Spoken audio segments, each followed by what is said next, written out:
بسم اللہ الرحمن الرحیم نحمدہ ونصلی علی رسولہ الکریم۔ آسان نحو حصہ اول کا 17واں سبق۔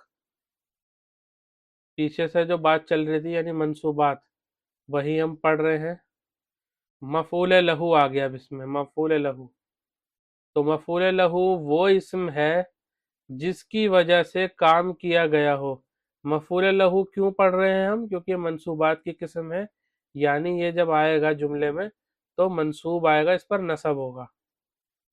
تو وہ اسم ہے مفعول لہو جس کی وجہ سے کام کیا گیا ہو، جیسے ضربتہ تعدیباً، ضربتہ تعدیباً، میں نے اس کو سلیقہ سکھانے کے لیے مارا۔ ضربتہ تعدیباً، تعدیباً مطلب ادب سکھانا، تعدیباً کے معنی ہوتے ہیں ادب سکھانا۔ تو ضربتہ تعدیباً، میں نے اس کو سلیقہ یا ادب سکھانے کے لیے مارا۔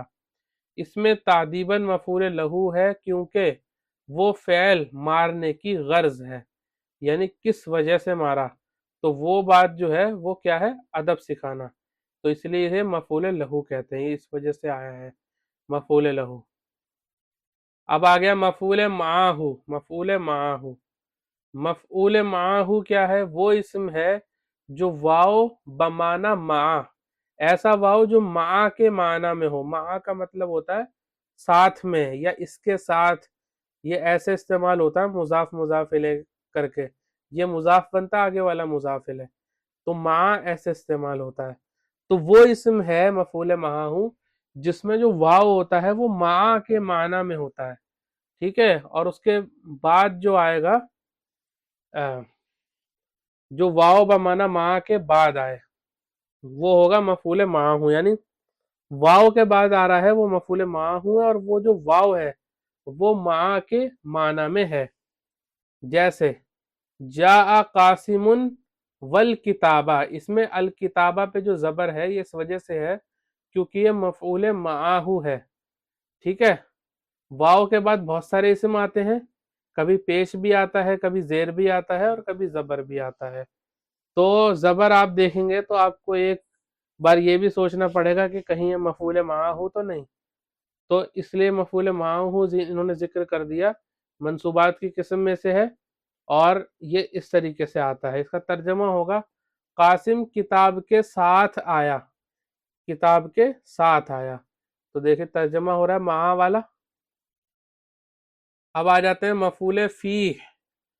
وہ اسم ہے جو اپنے جو اس زمانے پر یا اس جگہ پر دلالت کرے جس میں کام ہوا ہو، یعنی اس زمانے یا اس جگہ پر دلالت کرے جس میں کام ہوا ہو۔ جیسے صمت شہرن، میں نے ایک ماہ کے روزے رکھے، میں نے ایک مہینے کے روزے رکھے۔ جلست خلفک، میں آپ کے پیچھے بیٹھا، میں آپ کے پیچھے بیٹھا۔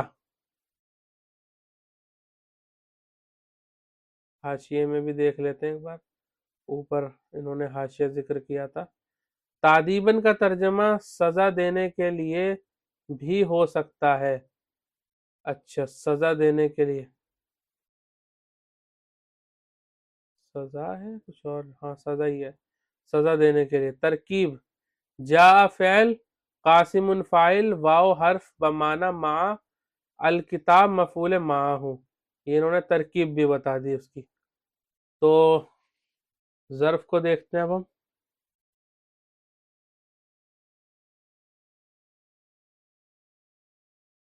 مفعول فی کو ظرف بھی کہتے ہیں، اور ظرف کی دو قسمیں ہیں، ظرف زمان اور ظرف مکان۔ یعنی مفعول فی دراصل کیا ہے؟ ظرف ہے، اور ظرف دو قسم کا ہوتا ہے، ظرف زمان ہوتا ہے اور ظرف مکان ہوتا ہے۔ تو ظرف بیسیکلی کیا ہے؟ ظرف زمان جو زمانے کے اعتبار سے ہو، ظرف مکان جو جگہ کے اعتبار سے ہو، ٹھیک ہے۔ ظرف زمان وہ اسم ہے جو وقت پر دلالت کرے، یعنی وقت کے سلسلے میں بات کرے، وقت سے متعلق بات کرے۔ جیسے دہر، حین، یوم، لیل، شہر، سنۃ، ٹھیک ہے۔ یہ ہو گئے سارے کے سارے، جب بھی یہ آئیں گے جملے میں اور منصوب ہوں گے تو سمجھ میں آ جائے گا یہ ظرف زمان ہے، اور یہاں پر یا ہم کہہ سکتے ہیں مفعول فی ہے، ٹھیک ہے۔ مفعول فی زیادہ بہتر ہے کہنے میں، اور کھول کے بیان کرنا چاہیں گے تو ظرف زماں اور ظرف مکان ان دونوں قسموں میں کھول دیا جائے گا۔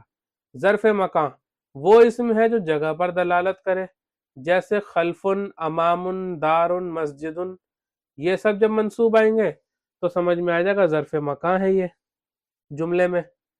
فائدہ بتا رہے ہیں، کسی شاعر نے پانچوں مفعولوں کو ایک شعر میں جمع کیا ہے۔ دیکھیں شعر آ گیا پھر سے، اور یہ شعر جو ہے ببر شعر کی طرح ہے میرے لیے۔ حمدت حمدن حامدن و حمیدن رعایت شکرہ دہرن مدیدن۔ ترجمہ، یہاں تو جو ہے زیادہ فارسی استعمال بلکہ ہوئی ہی نہیں ہے۔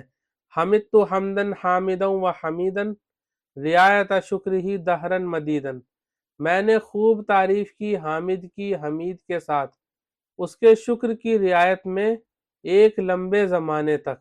تو سارے کے سارے جو ہے ایک ہی جملے میں آ گئے۔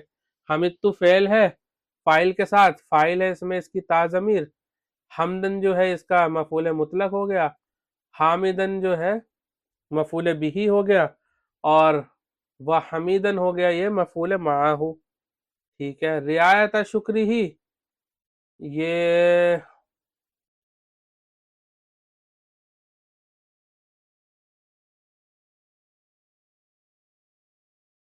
یہاں پہ اس میں کچھ ایسی چیز ہے کہ یہ منسوب ہو رہا ہے کسی وجہ سے اس کے شکر کی رعایت کرتے ہوئے۔ خیر پانچوں اس میں استعمال ہو رہے ہیں۔ اب یہ رعایت شکری ہی مجھے لگتا ہے ظرف مکان ہے، یہ رعایت شکری ہی، اس کے شکر کی رعایت کرتے ہوئے، اس کے شکر کا خیال کرتے ہوئے، دہرن مدیدن لمبا زمانہ، تو یہ تو ظرف زمان ہو گیا، پہلے والا ظرف مکان ہے۔ تو اس طریقے سے پانچوں مفعول یہاں پر استعمال ہو گئے ہیں۔ یہی مکمل کرتے ہیں سبق کو، وآخر دعوانا ان الحمد للہ رب العالمین۔